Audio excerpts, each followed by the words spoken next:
we're out in the street right off the bat. We went out in the street right off the bat. There's no question of stages. We just got Guru Kripa, boom. That was it. Go out the door, go out and chant. I mean, go to the park and chant with Srila Prabhupada. One time he came in, we were collating the first Back to Godhead. The 6 of us sitting around a semicircle in the storefront. The first Back to Godhead was a half a page, mimeographed and stapled together with a colored paper in the front, a colored paper in the back, and some sort of a stamp on the front. So we're collating this, and suddenly the door opens, and Srila Prabhupada comes in from this morning walk. And so he walks in, we all pay our obeisances immediately. And he walks by so fast. He says, don't stop working, don't stop working. And he goes right out the side door. And it took us about 10 seconds. And we're all sitting there like, he wanted us, he had so much to do so quickly. He didn't want us to stop even to pay obeisances. Just keep working. So, I mean, it took me a while to understand. But in retrospect, we were doing the most important work in the world. That's what was going on. We just didn't realize it yet. There was nothing going on in this world more important than what's happening in that storefront. And that importance was transferred to San Francisco. And from there, it's transferred all around. The most important work, the greatest welfare work, was going on in that dinky little storefront. The gas station on one side, a laundromat on the other side, a funeral home across the street, and a money bag factory across the street. Who would have guessed? That was more about the 26 Second Avenue. Is that your recording? Yes, yeah. 26 Second Avenue. How did you learn at that time? I have this question I've been asking different people. How did you learn how to offer food to Krishna? What was the initial teaching? Those 3 prayers? Yes. Was it 3 prayers at the beginning, or was it something else? No, I just remember at home offering those 3 prayers. That would make it. Because we were all first initiated. We weren't any Brahmins until 69. So we offered our food at home, and I remember offering. I got an old orange crate, and I covered it with some nice cloth, and I had a picture. The picture I was worshiping was a picture. I had framed a picture of the original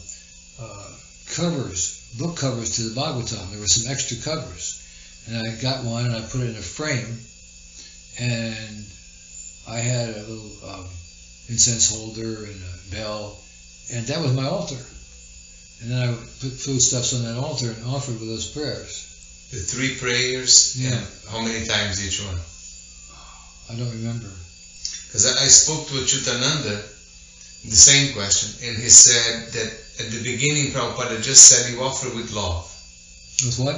With love. That was the very first instruction, very plain instruction, offer with love. And then he gave one prayer, which was the Namo Brahmana Devaya Go Brahmana Hitaya Cha, just that prayer one time. It then eventually evolved. Well, that's what Achyutananda was offering also. Yes, he was cooking. Yeah, he was cooking and offering. So perhaps I'm wrong about the 3 prayers, because I wouldn't have been doing anything more than he was doing. So when I was offering at home, I might have just been offering my own prayer and chanting the Maha Mantra for it. But it was simple. It wasn't any special rules and regulations, just like you look at this notice here. Mm-hmm. That was done in November of 66, after there had been 3 initiations already. So it was Guru Kripa. The whole thing was running on Guru Kripa. It was not preparation. We had no preparation. I mean, I knew Srila Prabhupada 2 weeks before I asked him to be initiated. So there was no, the power of the holy name was so strong that we could give up these things and qualified to accept Srila Prabhupada as our spiritual master. Qualified for him to accept us. Pure Guru Kripa. That's all it was. We had no training. We had opposite training just a few days before. And yet we were intensive training.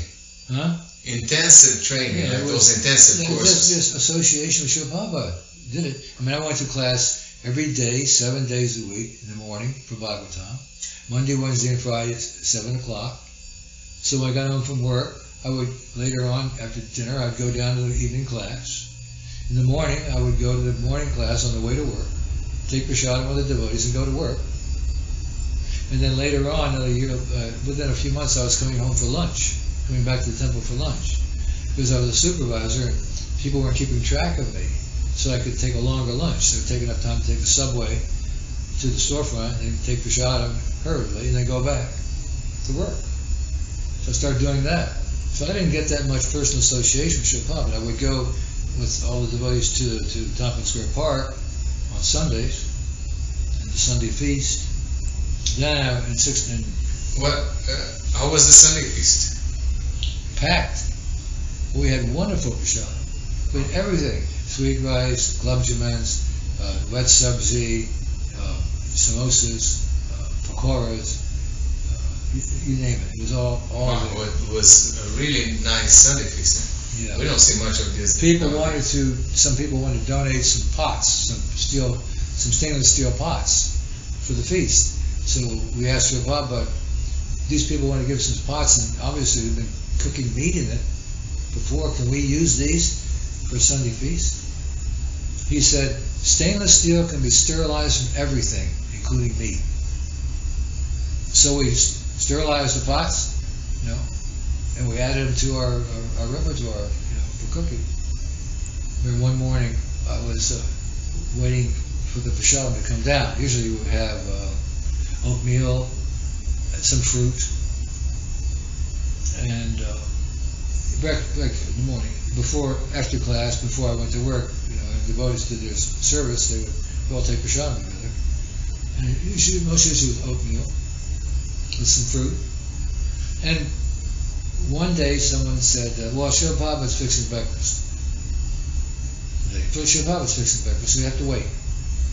So I'm waiting. And then the offering came down, the prasadam came down, and it didn't look like very much. I thought, gee, I have to get some snack later, I guess. But it was some grains that Srila Prabhupada cooked, some sort of like grains, like mixed up some grains and ghee and spices. Oh, I remember when someone said Srila Prabhupada was cooking, I ran upstairs. I wanted to see it. I wanted to see Srila Prabhupada cooking. So I looked in the kitchen. Srila Prabhupada was cooking, and he was dumping every spice in the cabinet into this, including hot spices, and cinnamon, and everything was going into this. So I went back downstairs. I just looked at it for a minute. I didn't want to say anything. I ran back downstairs. So when it came down, and it was just this one big frying pan he was using.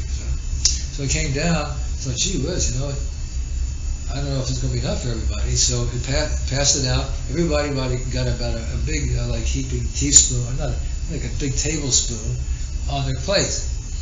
And then there was some fruit, I believe. And so I thought, gosh, so I went and ate a few bites, and I was completely satisfied. I was ready to go. Whatever it was enough. I never had anything like that ever after that. Any preparation like that.